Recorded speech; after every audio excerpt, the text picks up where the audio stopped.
So hello all, I welcome you all in our next video, Term 1, English Language, Lesson 5, Verbs, Infinitives for Class 8th, right? If you remember in our last video, we have gone through this chapter where we have studied about non-finite verb and finite verb, right? We also have discussed what is the difference between finite verb and non-finite verbs, right? So let us proceed with kinds of non-finite verbs. Let's proceed further, class. Non finite verbs are of three kinds. तीन तरीके के non finite verbs होते हैं। कौन कौन से? Gerunds होते हैं, participles and infinitives, right? So kinds of non finites are divided into three main categories, that is infinitive. अब इन्फिनिटिव क्या होता है? To plus verb. और ये कौन सा वर्ब आता है? Base form of the verb. Base form means root form, like for example walk.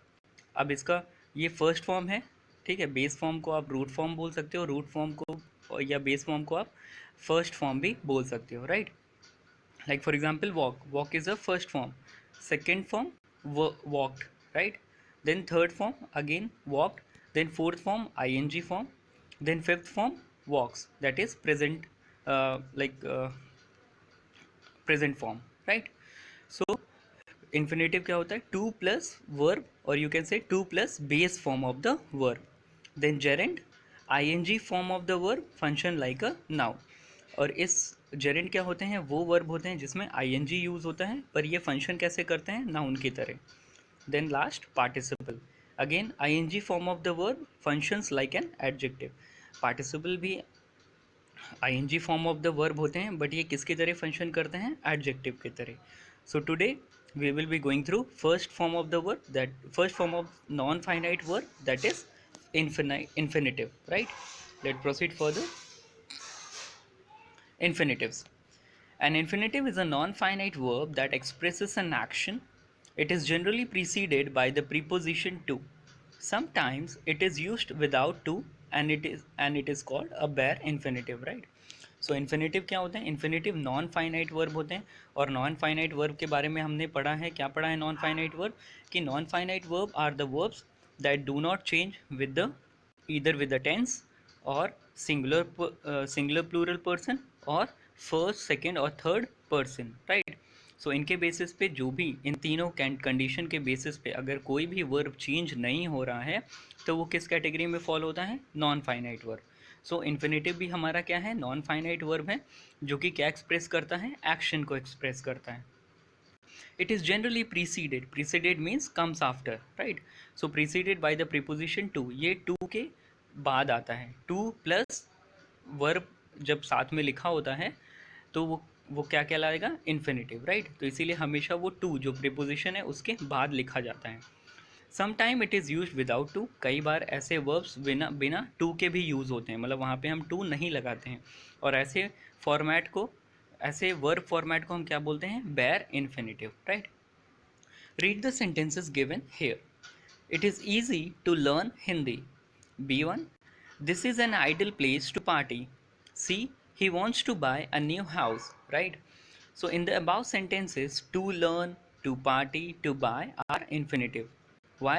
Because they are not changing with the change either in the tense or in the subject, or uh, subject as singular or plural, or with the first, second or third person, right? They are verbs which are in non finite form. ये ऐसे verb हैं जो कि किस form में है? Non finite form में। Because they do not change with the change in tense, क्योंकि वो चेंज नहीं हो रहे हैं। अगर किस में चेंज होता है? टेंस में हो रहा है या नंबर में हो रहा है। Number means number of person, that is singular और प्लूरल, या और person, that is first, second और थर्ड पर्सन। अगर इन तीनों में चेंज हो रहा है और फिर भी हमारा वर्ब सेम हो रहा है, या इनके बेसिस पे हमारा वर्ब चेंज नहीं हो रहा है, so it will fall under the category of non finite verb of the subject in a sentence, right? Examples: I want to learn English. B, she wants to learn English. C, they want to learn English. D, they wanted to learn English. Now you can see इसमें singular plural या subject, subject जो है singular plural वो भी change हो रहा है। जैसे आई, आप ए वाले सेंटेंस में देखो आई है सब्जेक्ट, बी वाले में देखो सी है, और सी और डी में दे है, राइट? तो इसके बेस पे भी सब में आप देख सकते हो to learn to learn to learn ही लिखा हुआ है, राइट। और अगर हम डी वाले सेंटेंस का कंपैरिजन करें वर्ब जो कि वांटेड है, अगर बाकी सबसे कंपेयर करें तो वांट लिखा हुआ है या वांट्स लिखा हुआ है, बट यहाँ पे वांटेड है, तो वांटेड कौन सा फॉर्म दिखा रहा है, पास्ट फॉर्म। तो इसमें भी टू लर्न चेंज नहीं हो रहा है, सेम ही लिखा हुआ है। तो इस वजह से यहाँ पे चेंजेस किस में हो रहे हैं, सिंगुलर प्लूरल में चेंजेस हो रहे हैं, सब्जेक्ट में चेंजेस हो रहे हैं, फर्स्ट सेकेंड थर्ड पर्सन में भी चेंजेस हो रहे हैं, यहाँ पे टेंस में भी चेंज हो रहा है। पर इन चारों सेंटेंसेस में जो भी टेंस या सिंगुलर प्लूरल सब्जेक्ट या first second third person change तो हो रहे हैं, बट उनके बेसिस पे हमारा टू लर्न जो इन्फिनेटिव है वो चेंज नहीं हो रहा है, और इसी वजह से it will be considered as non finite verb, right. In the above sentences, to learn remains unchanged though the tense, that is time of action, or the person and the number of the subject changes, right। जैसे कि अभी मैंने बताया आपको कि चारों sentences में कहीं ना कहीं जो फर्स्ट हमारा सब्जेक्ट है सिंगुलर या प्लूरल वो भी चेंज हो रहा है, फर्स्ट सेकेंड पर्सन भी चेंजेस उसमें दिख रहे हैं हमें, ठीक है। वांट का वांटेड हो रहा है या वांट्स का वांटेड हो रहा है या वांट का वांट्स हो रहा है, that means the verb is also changing, but what is remaining unchanged, that is to plus learn, which is always be considered as infinitive, right, and it will be always comes under the category of non-finite verb because it is not changing with the change either in the tense or singular or plural subject, or there is a change in the first second third person, right, the verb is remaining same, that is to learn will be considered as infinitive, right, or comes under the category of non-finite verb. So the verb want is a finite verb, so it has changed in every sentence. अब अगर हम want की बात करें तो want हमारा लगभग B में भी चेंज हो रहा है और D में भी चेंज हो रहा है, तो ये कौन सा किस फॉर्म का है या ये कौन से फॉर्म का वर्ब है, ये फाइनाइट फॉर्म है, राइट। क्यों, क्योंकि ये चेंज हो रहा है। और टू लर्न जो कि रिमेन कर रहा है सेम चारों सेंटेंसेस में, तो ये नॉन फाइनाइट वर्ब है, right. So let's proceed further, class. We generally use the verb plus to plus infinitive with these verbs, right? तो हम जनरली ये जो वर्ब हमारा दिया है नीचे, ठीक है, उनके साथ हम क्या कौन सा फॉर्मेट यूज़ करते हैं या कौन सा फॉर्मूला यूज़ करते हैं, वर्ब रहता है plus to plus infinitive, infinitive means base form of the verb, इन सारे वर्ब्स के साथ हम यूज़ करते हैं। एग्जाम्पल देख लेते हैं। जो वर्ड लिखा हुआ है उनको पहले देखते हैं। Agree, forget, hope, promise, decide, fail, learn, plan, refuse, offer. Now these are the verbs which always comes with the formula of 2 plus infinitive, right? Examples: I forgot to make a call. I forgot क्या है, verb है, और 2 plus make क्या है, make क्या है। अगर सिर्फ make की बात करें तो base form of the verb है, क्योंकि यहाँ पे मेड ऐसा कुछ भी नहीं लिखा, सेकेंड फॉर्म नहीं हो रहा है। make क्या है, बेस फॉर्म है, रूट फॉर्म है, या फर्स्ट फॉर्म भी आप बोल सकते हो। तो वर्ब जो फॉरगेट है या फॉरगॉट है उसके बाद क्या है, 2 plus make, that means 2 plus base form of the verb, और ये 2 plus base form of the verb. So ये फर्स्ट वाले एग्जाम्पल में आई क्या है, सब्जेक्ट है, फॉरगॉट क्या है, वर्ब है, टू प्लस मेक क्या है, इन्फिनेटिव है, and a call, a is an article and call is an again is acting as an object, right. So you can see कि ऊपर वाले फॉर्मूला को ये फॉलो कर रहा है, क्या, वर्ब प्लस इन्फिनेटिव। इन्फिनेटिव क्या है, to plus base form of the verb, जो कि क्या यहाँ पे दिख रहा है, to plus make, right. B1, she hopes to win a prize. अब होप्स क्या है, वर्ब है, और उसके साथ क्या है, to plus base form of the verb, that is to plus win लिखा हुआ है, that means infinitive. He learns to play the Casio.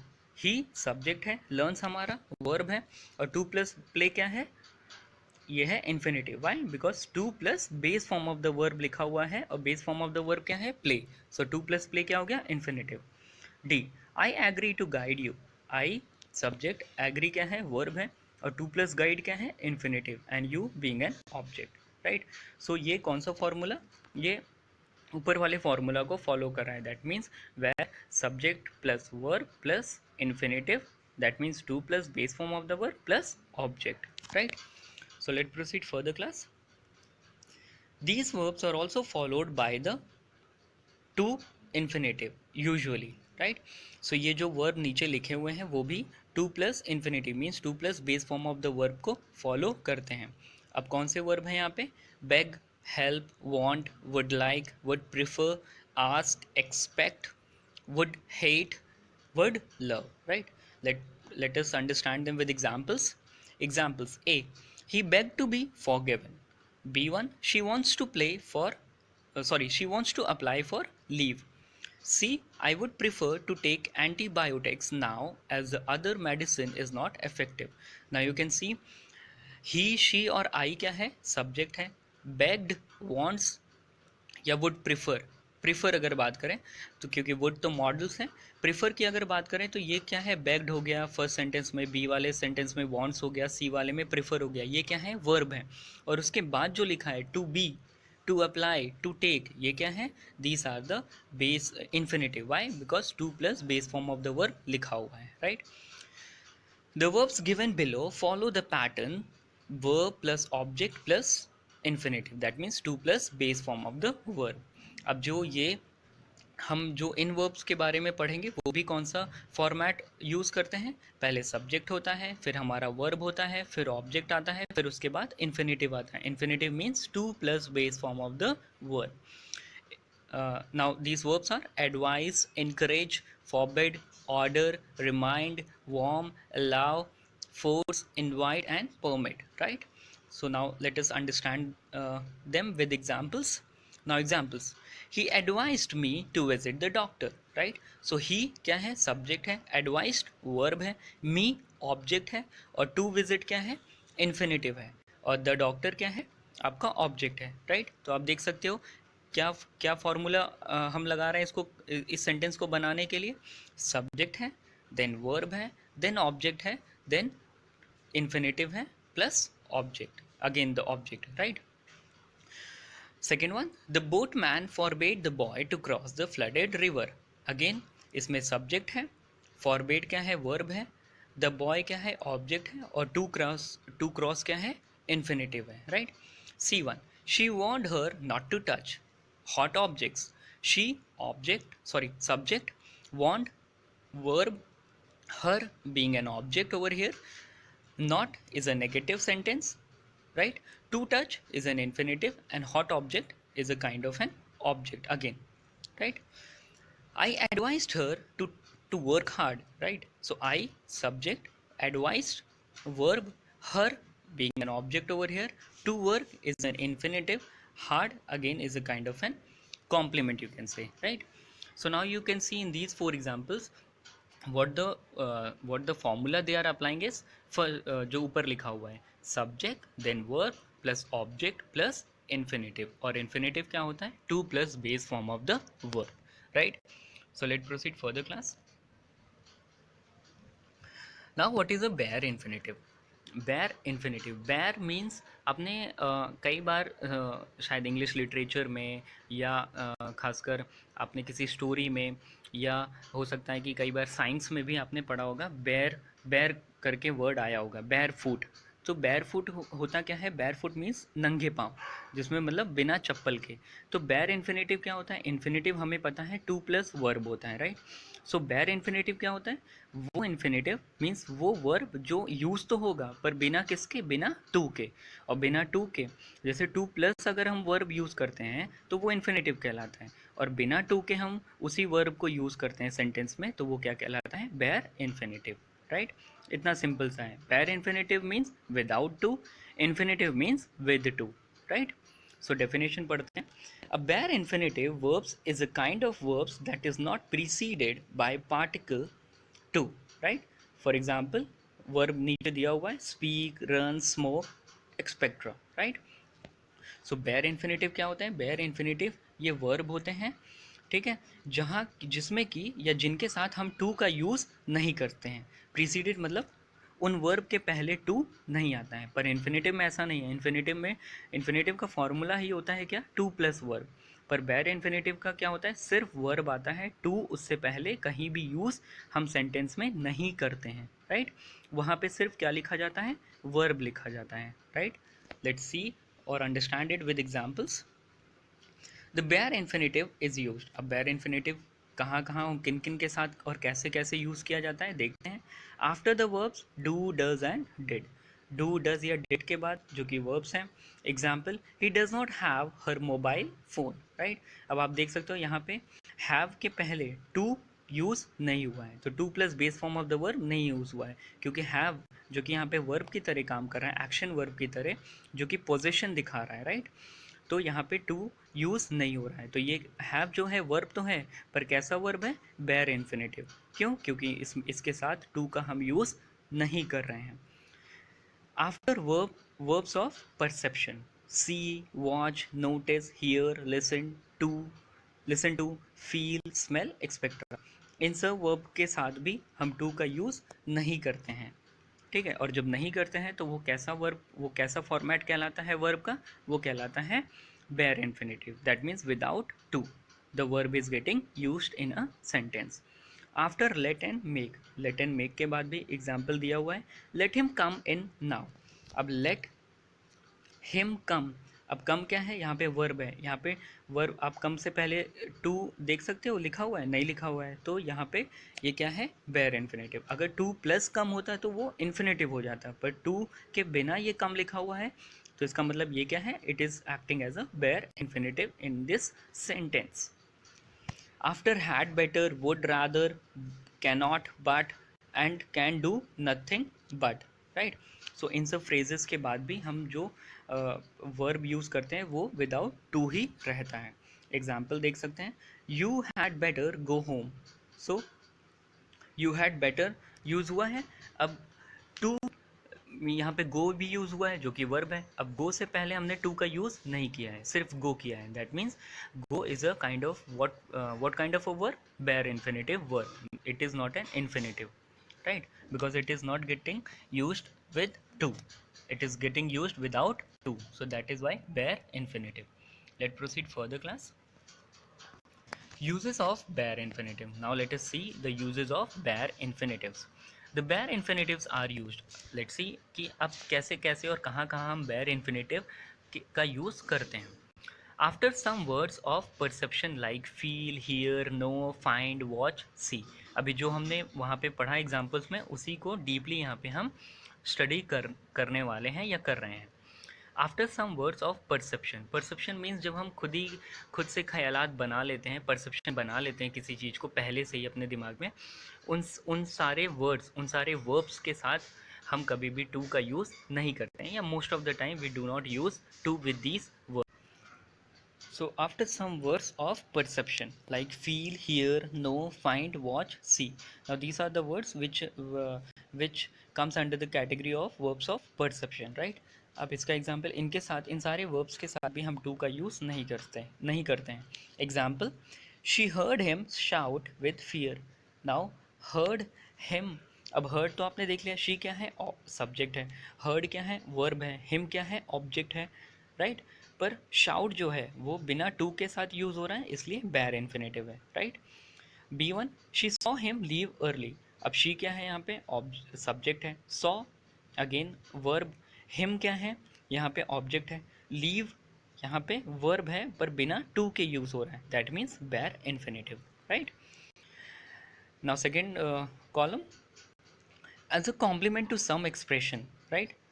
As a complement to some expression like had better, would rather, sooner than, rather, right. तो इन सब word के बाद भी हम किसका यूज़ नहीं करते हैं, जो वर्ब हम लिखते हैं इन सारे वर्ड्स के बाद, उन वर्ब में हम टू का यूज़ नहीं करते हैं, या उन वर्ब के साथ हम टू का यूज़ नहीं करते हैं. Example, I should rather work hard than give up. तो I should rather work hard than give up. अब गिव जो वर्ब यूज़ हो रहा है यहाँ पे, उसके पहले हमने क्या यूज़ नहीं किया है, टू का यूज़ नहीं किया है, तो ये कौन सा वर्ब कहलाएगा, bare infinitive. Third column, usually after the words why और why not. Example, why not take a bus. अब ये नॉट है और वाई है, तो वाई, इसका मतलब वाई लिखा हुआ है, WH वर्ड लिखा हुआ है, इसका मतलब इंट्रोगेटिव है. नॉट क्योंकि नेगेटिव है. टेक अ बस, टेक क्या है यहाँ पे, वर्ब यूज़ हुआ है, but it is getting used without to, right. So that means bare infinitive.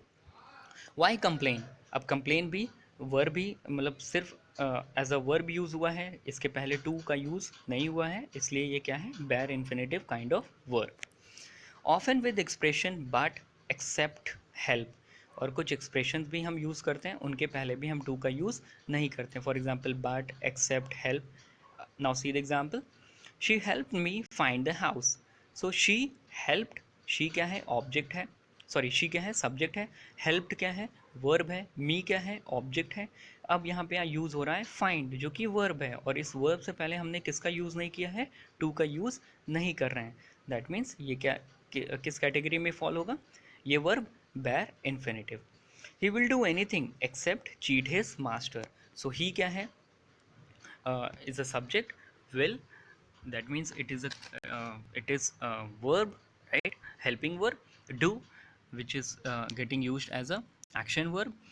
Anything except cheat. Now cheat over here is getting used as a verb, पर इससे पहले इस वर्ब के पहले भी हमने टू का यूज़ नहीं कर रहे हैं या नहीं किया है, तो दैट मीन्स ये क्या है, this cheat verb is getting treated, और is getting treated as, or is getting used as bare infinitive word, right, or verb.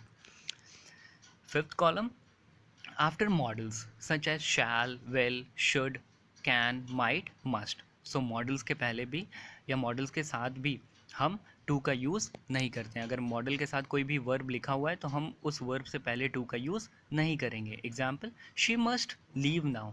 So she क्या है, सब्जेक्ट है, मस्ट मॉडल, टू, यहाँ टू लीव नहीं लिखा हुआ है, सिर्फ लीव लिखा हुआ है, तो लीव क्योंकि टू के बिना लिखा हुआ है इसलिए ये वर्ब सिर्फ अकेले लिखा हुआ है, इसलिए ये क्या है, it's a leave over here is a bare infinitive verb. B, we shall accept the invitation. अब वी क्या है, सब्जेक्ट है, शैल क्या है, मॉडल है, और उसके बाद आ रहा है एक्सेप्ट। अब एक्सेप्ट क्या है, वर्ब है जो कि किसके बिना लिखा हुआ है, टू के बिना लिखा हुआ है, तो that means it is acting over here as a bare infinitive because it is used, or it has been used over here without to, right? So class, this is a table which is telling that where infinitives verbs or how infinitives verbs are used, right? Below, note, a bare infinitive is also used after than and after but when the word but means except, right? So bare infinitive किसके बाद use होता है, than के बाद भी use होता है और but के बाद भी, पर वहीं पे जहाँ but का मतलब होता है क्या, except means के अलावा, right? Examples, he can better act than sing, right? So than के बाद आप देख सकते हो क्या यूज़ हो रहा है, sing, sing जो कि वर्ब है और बिना टू के यूज़ हो रहा है, तो सिंग यहाँ पे कैसा, किस कैटेगरी में फॉल होगा, बेयर इन्फिनेटिव, और it is getting used as, और sing is a verb which is getting used as bare infinitive, right? The lady did nothing but complain. So but अब यहाँ पे अगर इस सेंटेंस को हिंदी में कन्वर्ट करोगे तो क्या होगा कि उस लेडी ने कुछ नहीं किया सिर्फ कंप्लेन के अलावा, ठीक? तो बट क्या है, एक्सेप्ट की तरह यूज़ हो रहा है, के अलावा, जैसे अभी मैंने बताया था के अलावा, तो उस लेडी ने कुछ नहीं किया सिवाय या के अलावा, कंप्लेन के अलावा। तो कंप्लेन जो कि यूज़ कैसे हो रहा है, सिर्फ एज अ वर्ब यूज़ हो रहा है, इससे पहले कोई भी हमने टू का यूज़ नहीं किया हुआ है, that is why this complain which is getting used as a verb will fall under the category of bare infinitive. Why? Because before complain we are not using any to, right, or the format of to plus base form of the verb, right? So let's proceed further class. Homework, students, you all have to write down all the contents given on page number 40, 41 and 42 in your classwork copy, right? So जो भी आपके book में content दिया हुआ है, क्योंकि हमने आज की शुरुआत पेज नंबर 40 से की है, तो पेज नंबर 40, 41 एंड 42 पे जो भी सारी चीज़ें कंटेंट दिया हुआ है उसे आप हर एक चीज़ को अपने कॉपी में, क्लासवर्क कॉपी में लिखोगे, but you all need to do all the exercises in your book, ठीक है? और जितने भी एक्सरसाइजेज शुरू से लेकर अभी तक, मतलब आज खासकर आज के जो कवर अप हमने किया है पेज नंबर 40, 41, 42, इन तीनों पेजेस पे जो भी एक्सरसाइजेज हैं उनको आप अपने सिर्फ अभी फ़िलहाल बुक में करोगे, ठीक है?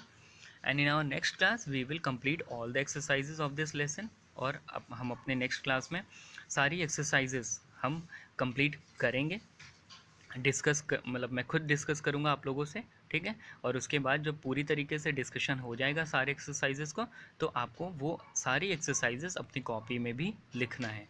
You have to write down all the exercises in your classwork copy as well. Right? Let's proceed further. So till then, stay safe and take care. Thank you, class.